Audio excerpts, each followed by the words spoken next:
Kemudian yang selanjutnya adalah ini ya, manakah di bawah ini yang merupakan urutan yang benar tentang tahapan yang dibutuhkan perusahaan untuk mendapatkan sertifikat pengakuan penerapan ISO 9001-2015. Oke, kalau ini jawabannya E. 1. Training, kemudian 4. Penyusunan dokumentasi, kemudian 3. Survei kepuasan pelanggan, kemudian audit internal, yang terakhir adalah proses sertifikasi. Oke, kita selesaikan exam. Bismillah. Oke, yes. Alhamdulillah, dan akhirnya lulus lagi ya teman-teman.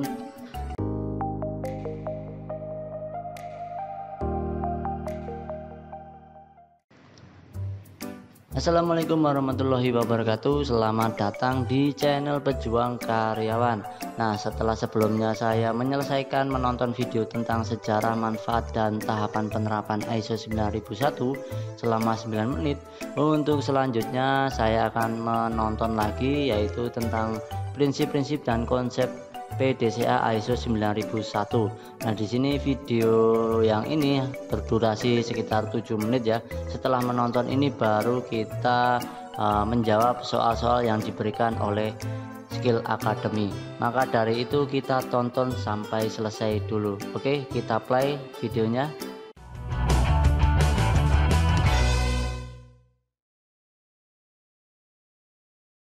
Halo, di video sebelumnya kita sudah membahas tentang sejarah, manfaat, dan tahapan-tahapan penerapan ISO 9001. Nah, dalam video kali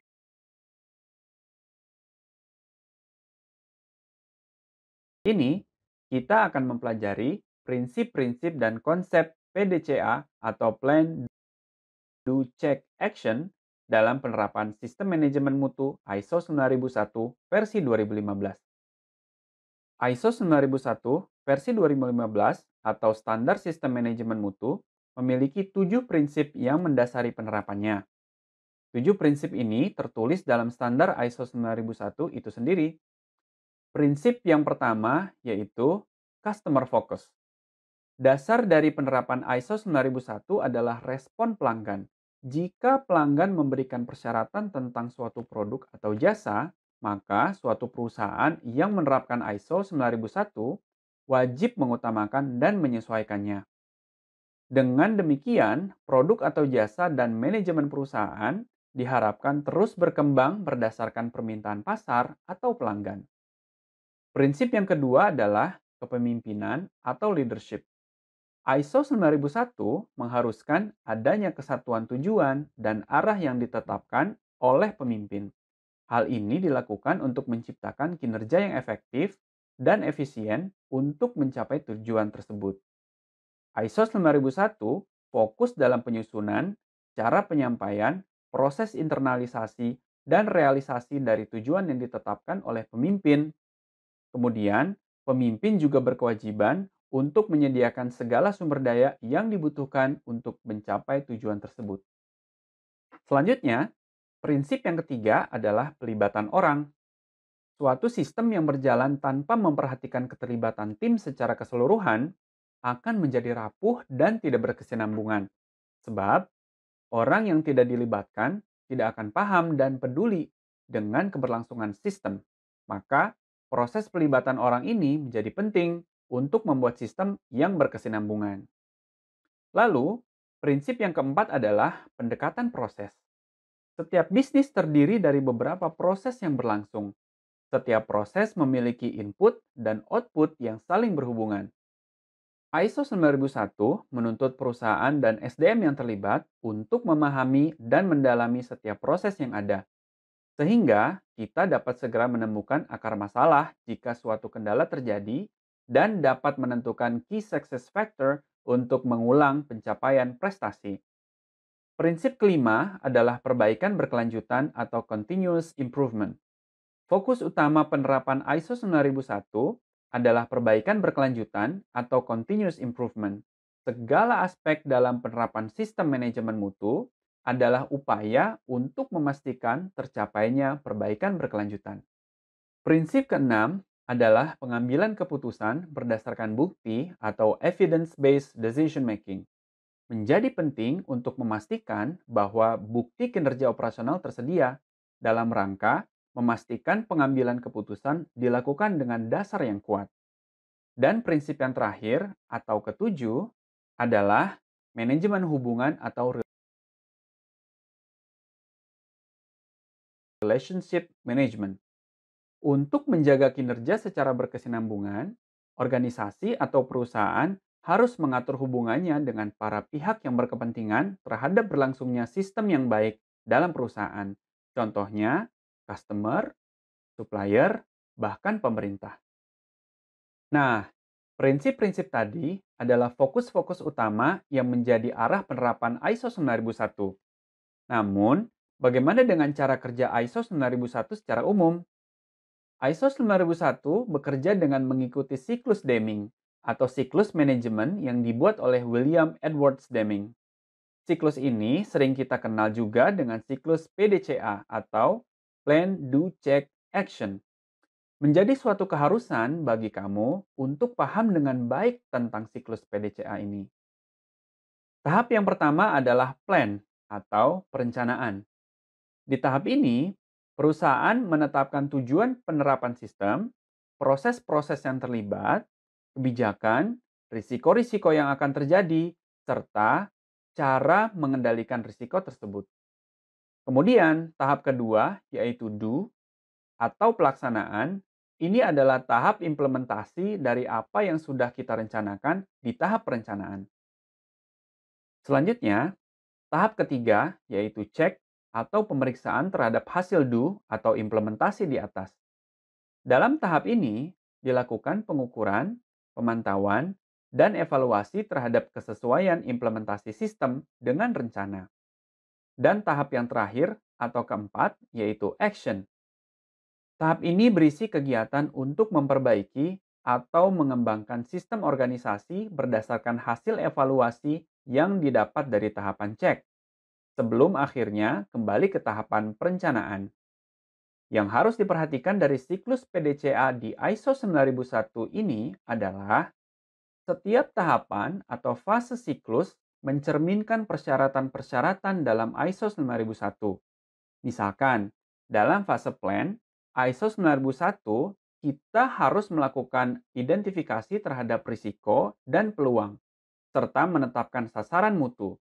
Kemudian di fase do, ISO 9001 mensyaratkan untuk menetapkan persyaratan kompetensi setiap posisi SDM dan menetapkan mekanisme rapat sampai ke pengendalian operasional. Di fase cek, kita perlu melakukan audit internal dan pengukuran kepuasan pelanggan. Dan yang terakhir, yaitu fase action, kita diminta untuk melakukan investigasi akar masalah dan menentukan tindakan perbaikan terhadap masalah yang ditemukan. Nah, tadi kita sudah belajar tentang prinsip-prinsip dan konsep PDCA atau Plan, Do, Check, Action dalam penerapan sistem manajemen mutu ISO 9001 versi 2015. Di video selanjutnya, kita akan membahas tentang pengetahuan dasar yang harus dimiliki oleh seorang auditor ISO 9001. Sampai jumpa di video selanjutnya.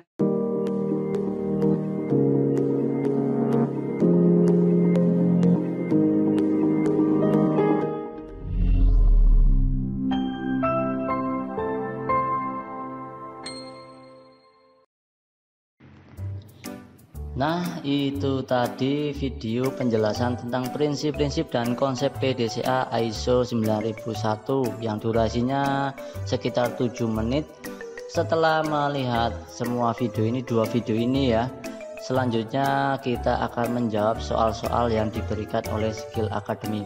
Kalau semua kita tidak menonton semua video ini, kita kemungkinan tidak akan bisa menjawab soal-soal yang ada di sini ya. Soalnya soal yang di sini itu diambil dari video ini. Jadi poin-poinnya nanti ada jawabannya di video ini. Kalau seumpama kalian tidak melihat semua, jadi tidak bisa menjawabnya. Oke, kita lanjut ke tesnya. Nah, di menu soal ini kita tinggal menekan tombol mulai tes saja ya. Di sini cuma ada satu tombol. Nah, untuk pertanyaan yang pertama adalah apa yang dimaksud tahap do pada siklus Plan, Do, Check, Action PDCA. Oke, saya nyontek dulu ya. Bentar. Nah, di sini jawabannya adalah tahap implementasi hal yang sudah direncanakan di tahap perencanaan. Ini bisa dicek di video. Saya sudah menuliskan ya, kebetulan daripada ngeplay videonya lama, jadi saya tulis dulu di kertas. Ini jawabannya C. Kemudian yang selanjutnya adalah mengapa ISO 9001 versi 1987 mengalami revisi, intinya seperti itu ya. Nah, ini jawabannya adalah B, untuk mengikuti perubahan perkembangan rantai pasok yang ada. Oke, untuk yang selanjutnya adalah yang ketiga, salah satu manfaat menerapkan ISO 9001 bagi perusahaan yaitu dapat meningkatkan akuntabilitas proses bisnis. Nah, akuntabilitas yang dimaksud ini adalah yang B, yang menurut saya ya, pertanggungjawaban dan keterukuran kinerja perusahaan. Oke, selanjutnya yang keempat adalah salah satu prinsip yang mendasari penerapan ya. Salah satu prinsipnya adalah kepemimpinan, tentang kepemimpinan, yaitu jawabannya pertanggungjawaban ya. Sebentar, saya lupa.